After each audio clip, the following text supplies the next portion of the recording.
Hello, everybody. I am going to tell you exactly how you should study in the exam. Um, so, we're going to start with what kind of problems you are going to be seeing and everything like that. So, um, if you remember from the announcement, it's going to be from section 2.1, 2.2, 2.7, 8.5, 3.1, 3.4, and 3.6, right? Um, So one of the most important things that you should think about when you're trying to solve any algebra problems, going into the future and trying to since you will, some of you will definitely be taking calculus later on. The idea here is that you need to understand that numbers are just symbols, right? So you want to think in terms of these symbols. That is going to help you out. Um, so at first, I'll start question number one with very easy kind of question. It'll be a sort of like a simplification kind of problem, like find x kind of problem. For instance, it would be something like a plus b uh, x equals to um, some random like e plus f, and then you would be like, what is x?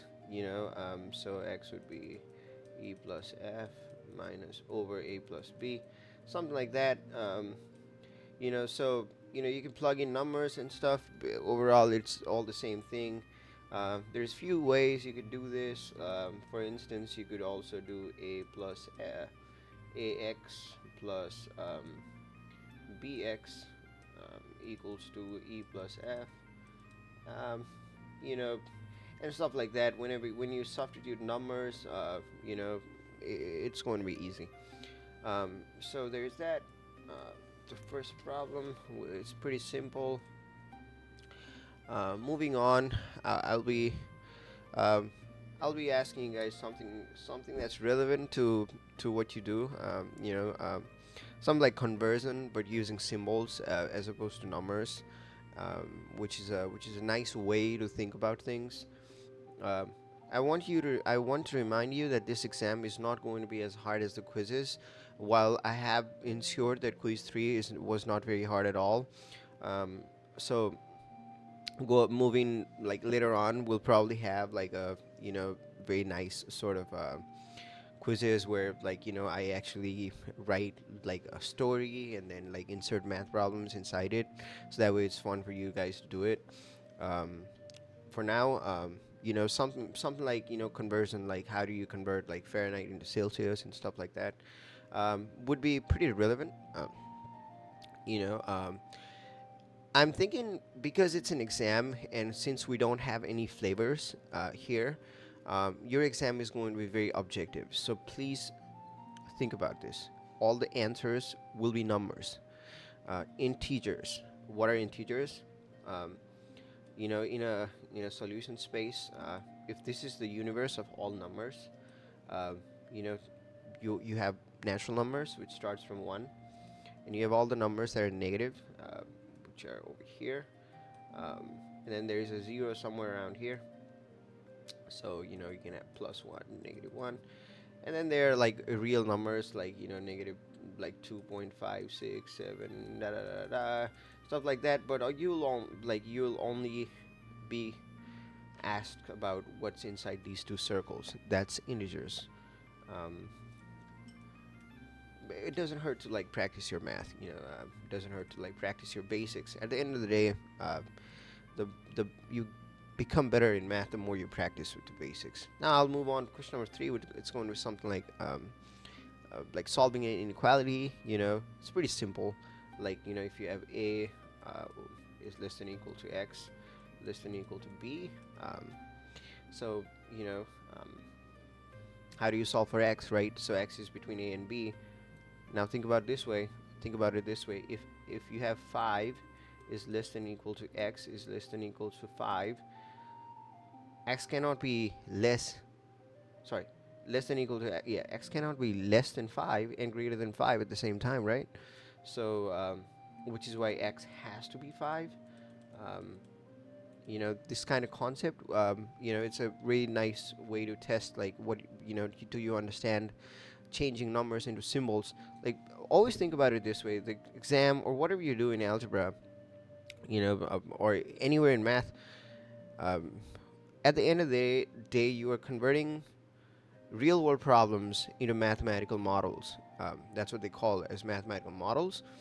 And whenever you have something like that, whenever you have a real world scenario, for instance, like, it takes you 35 minutes to go from this place to another place, and it takes you 50 more minutes to go from this place to another place. What is the total number of time that it takes? So it is, math will be, does get used, in real life. So think about it that way. Um, Advancing at absolute value is actually very important. So question number 4 is going to be something about absolute value. Read that and understand what an absolute value is. To give you a little perspective, if you have x equals to 1, x could be -1 or +1, right? Why does this happen? I think you guys are in this point where you understand what a graph is, right? So what is the graph of absolute value? It's something like that, right? So what does this mean, right? Usually a line, in a graph is like that, right? Usually. But in this case, it's not going to be like that because all the lines are positive. Um, so this thing, which is a negative space, will not exist, doesn't exist. That's why you have an absolute value, which always makes your answer to be positive, no matter what happens. So yeah, so think about this one. I also want to tell you something that is sort of like, it just came to my mind right now. Um, fx equals to y, right? You see this a lot. When I was in like ninth grade, I was just trying to understand what functions were and stuff like that. I was really confused by what they meant. There's an x here. What does f mean? What is y? And things like that. Later on, I realized it's the same thing. It's literally, this whole thing means it's y, right? Functions are important, and you will definitely see it a lot later on. For now, just realize that you can plug in any value here. So if your x is 5, and if your function is um, like x plus 3, then if you put f5, it would be 5 plus 3. But this is just y, right? So y equals to 5 plus 3, it's 8. Something like that. So just realize that it's pretty simple. I think I'm going to, if I'll be doing this more, I will probably get like a little pen that I can write in my computer with, because right now I'm just using mouse. All right, moving on. Um, some more absolute values, because that's something that that you should probably know what you're doing. And there's like a lot of tricks involved and stuff, so like just bear in mind, let's practice like 5-6 absolute value problems. You should be probably good. Um, and then it's just like plug and chug, like for instance, like I give you a point, like I'll give you like 5 and 6, right? And I'll ask you like 3x plus 2y equals to 7. Is this point in this line or not, right? So does 5, 6 belong to this line? All right, let's see. So 3 times 5 plus 2 times 6. That is definitely not 7. So this point does not belong to this line. Something like that. It's pretty simple. Sorry. So there's that. And so what else, right? What else? Finding the x-intercept, finding the y-intercept. So y equals to mx plus b. This b is a y-intercept. So let's say this is -5, and the line passes like that, right? So right away, you have no idea what the line is. You have no idea what the slope is or stuff like that. But you know for a fact that this equation is going to be something like mx plus -5. I'm I'm doing it a little in a sort of like elaborate way, which is just going to be changed into mx -5, um, something like that. But obviously, you're gonna have what m is. Rise over run is a very nice concept that I want you guys to know. Um, I don't think I'll explicitly ask what rise means or run means, but it's important to get a slope. The slope is important because it is this is your first introduction to what calculus means and stuff. So slope is good. Um, there's a lot of ways to understand what a slope is. To give you a little perspective, slope is usually calculated with the x-axis, and it starts like that. So if you have an angle here, let's say it's 120, then the slope is tan 120. But I don't know, if you have learned this somewhere, but this is sort of like, slope is m is also tan theta. Um, but if you do not think about it that way, it's also sine theta over cos theta. And if you don't want to bother yourself with anything like this, there's so many ways to calculate slope. It's crazy. So if you have this x1, y1, and x2, y2, you could do this minus this and this minus this, so which is also a slope. It's the rise over run. So how much are you rising? So your rising is the y value here. So, and then how much are you running, which is your x value here. So for instance, if this is, let's plug in some numbers, right? So let's say this is 0, 5, and let's say this is 6, 0.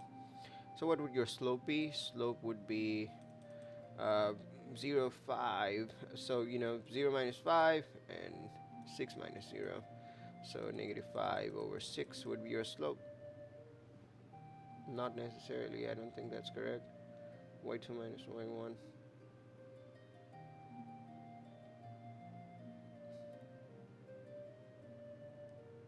Yeah, yeah, because the line is facing this way. Is it?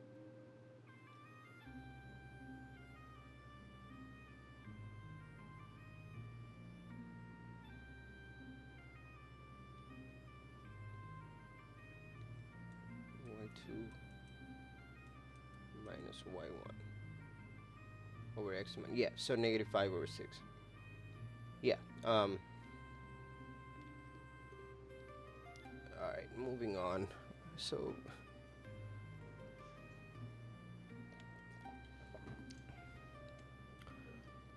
what is another problem that you have? I'm actually very curious. I used to think that it's rise over run, where you have a rise and you have a run. So maybe that concept is actually wrong. I'm sorry about this one, but it's only one take. I'm not taking this thing again. So sticking with y2 minus y1 is the right way to think about slope. And you have other ways. You could have calculated your angle, like what is your angle, for instance. If for instance, you can also have like for instance, tan theta equals to -5 over 6. So what is theta? It's tan inverse -5 over 6, which might not be important to you right now, so don't worry about it. So erase that one, and then let's move on, right? So finding an equation when you have a slope and a line. So this is a classic sort of problem that I'll ask you, like when you have when you make the equation of a line and then you actually find what the equation of line is. Once you have the slope and the angle that it passes through. So let's say this line, right? Let's say this random line here. For the sake of clarity, let me do this as 0, 5, and let's make this as 6, 0. So we have established that this is going to be negative 5 over 6, right? So that is your slope. So um, what is the equation of this line? What is the y-intercept? The y-intercept seems to be 5, right? So it would be y equals to negative 5 over 6 plus x plus 5. And that's the equation of this line. All right, so let's see. What else? Um, um, After that, we'll be modeling something that is important in your exam.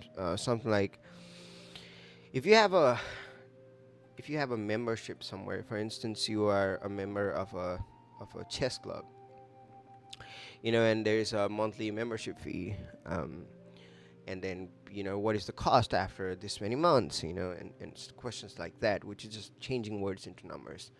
um, and that's pretty much it, and there will be 10 questions and everything that I told you.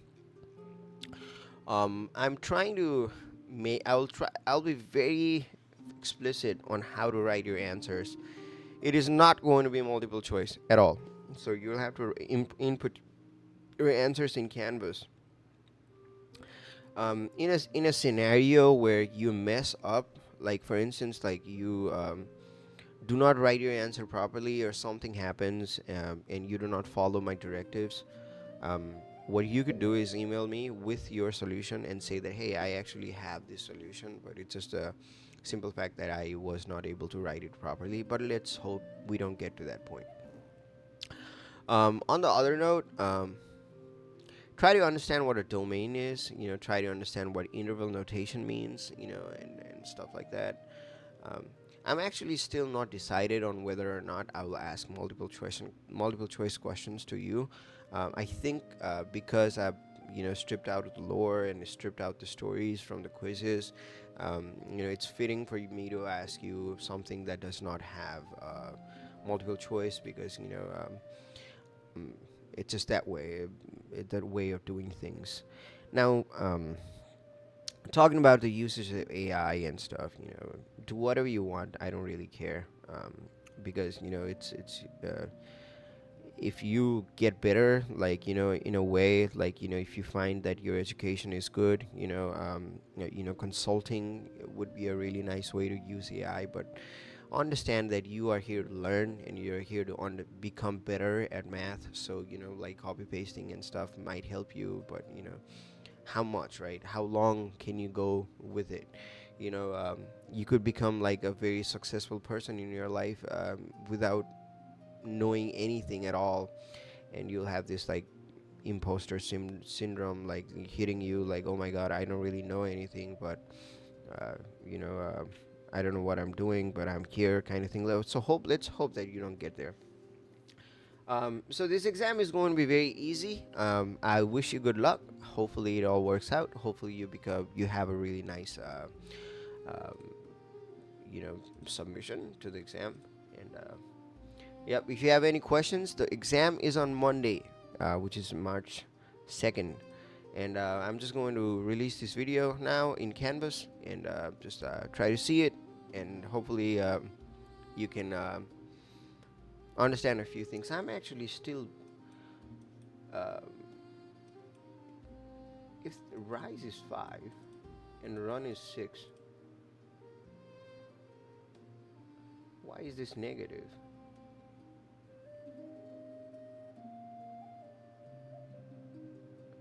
This is quite concerning. Is it negative rise over run?